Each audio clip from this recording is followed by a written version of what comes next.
Thank you, everyone, and thanks all the speakers. You provided very descriptive and very insightful descriptions about your experience. What you are the practitioners, what we call those in the trenches, have the first-hand experience.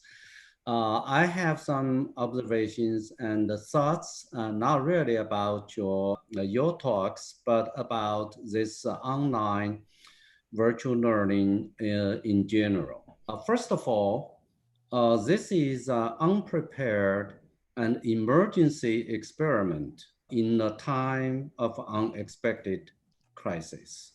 This is a large-scale, unprecedented, large-scale online teaching learning experiment without any preparation, without any prep time, basically.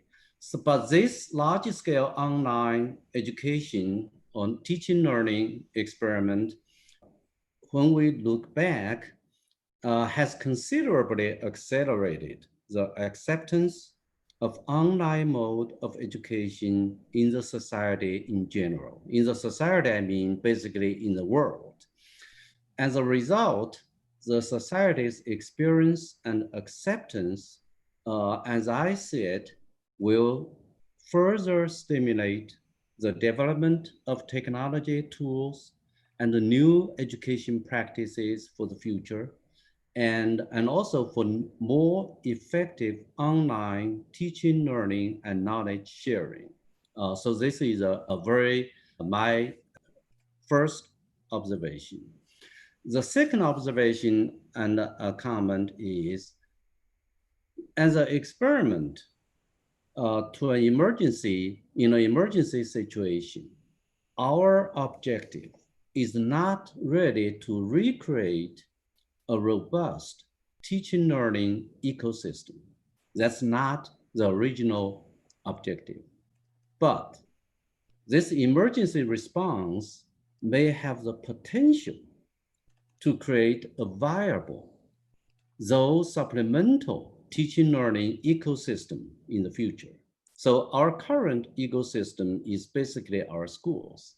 But now with this large scale experiment, there is a potential that another ecosystem for teaching and learning may be created. It is likely that the online teaching learning will continue to be viewed as a viable, efficient, and effective platform after this pandemic. That the fact that we're having this global forum and this very moment is a testament for the efficacy and efficiency of this online learning platform. Okay, those are my second thoughts and observation. So when now I want to comment on some of the more specific issues. So when we look at this experiment, our education system, K-12 all the way to the universities, in general, universities are better prepared for this emergency response because of multiple factors, such as technology readiness, the different stakeholders, their maturity, and more self-learning by nature of the students, and also independence of the students, and also the university content is most most of the courses, the content is more appropriate for online delivery than, let's say, compared to K-12 situation. So in general, the universities have been doing very well in this experiment. I think they scored a relatively high in this. But K-12 education has much more challenges, especially for students of lower grades. Several speakers already mentioned that to some extent just now. The lower grades, because of the K-12 education basically has much more challenges because of various issues.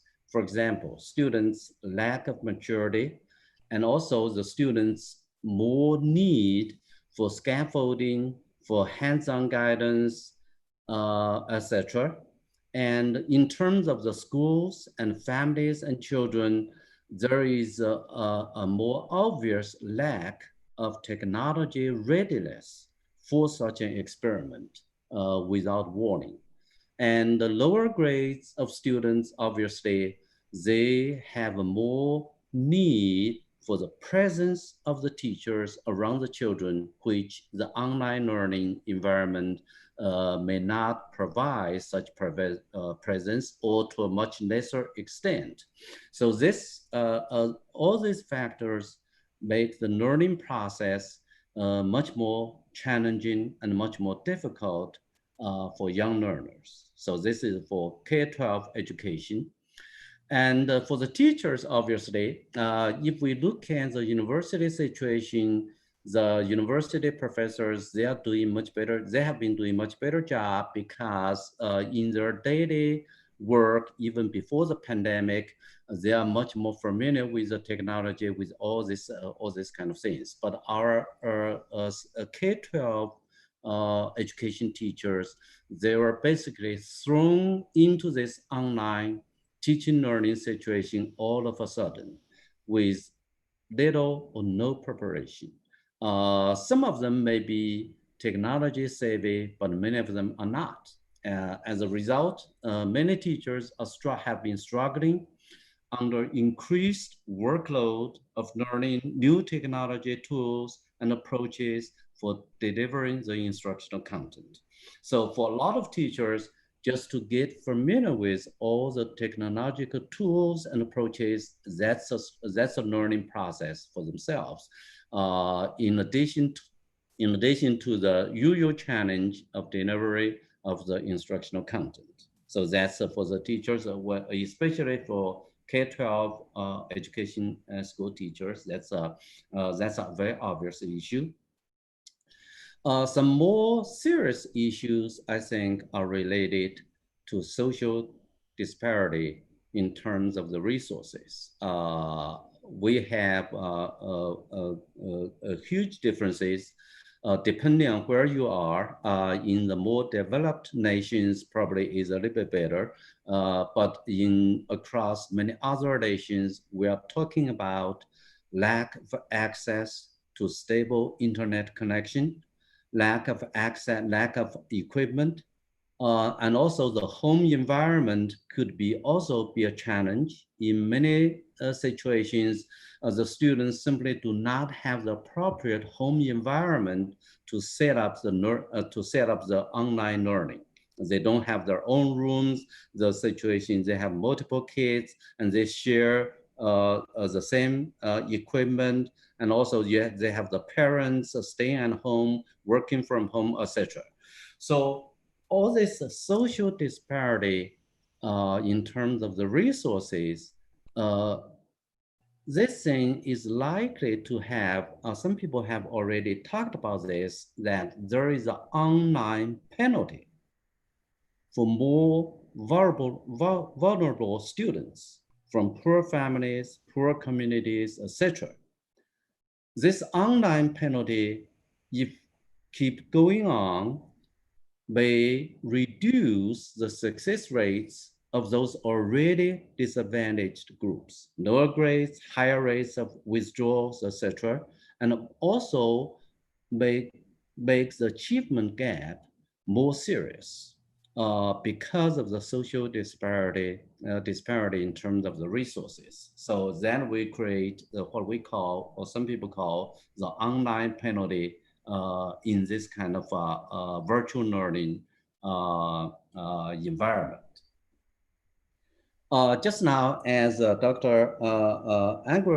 Agrawal mentioned and discussed, this virtual learning for some groups, especially the special aid students, there can be substantial obstacles or fully engaged in online learning and teaching. For these groups, the online penalty, if we don't do it right, could be more serious. Actually, we have heard a lot of stories that the parents of the special education students, they are becoming desperate. that for the school to open. They just couldn't handle the special ed student in a family, and doing online learning just makes it very difficult. Because such students, as a previous speaker mentioned, they need much more hands-on scaffolding in the learning process. Uh, this kind of things can be difficult to realize in the online learning environment at home at this time. Another issue is related to, in psychology, we have the students, they differ greatly in terms of the motivational dispositions and in terms of self-regulations, self-regulatory capacities. With online teaching and learning, of course, such individual differences always exist. They exist in the classroom, teaching, etc. But with online teaching and learning, and the learners are on their own rather than supervised by instructors in the classroom, such differences in motivation, the differences in self-regulation will be magnified.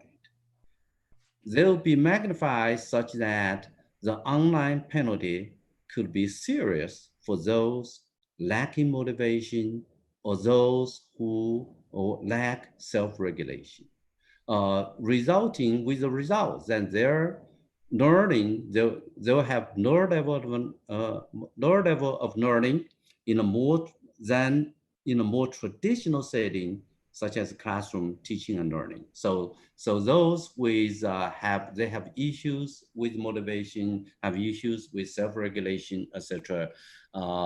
They will tend to suffer to a different extent in the virtual learning environments, because those students, they could be benefit more from the teacher's supervision. So in general, the student engagement in online learning environment is also a great challenge. How to create an interactive learning environment to keep up the students' engagement in this virtual learning process is something that need our attention, and is something also may benefit with new technology tools. It's possible that we may be able to develop other tools to create more interactive learning environment. But at this time, currently as implemented in most of the situations, this online learning environment, this lagging to a different extent. So those are some of my observations and comments on some of the broader issues of online learning, what kind of impact they may have. Uh, but if I look back, if I have to give a grade to this experiment, from 1 to 100, I would say that the current experiment, we can probably give about 70 out of 100 to this experiment that is going on. Hopefully, with the development of technology, with our more research and also the professional development, we can gradually have our score up to 80, up to 90 in this experiment, so that our learning and teaching and learning will be more mature, will be more up to the standards, and especially to avoid the online penalty for the disadvantaged groups of different reasons. Okay, that's my comment and my observations. Thank you.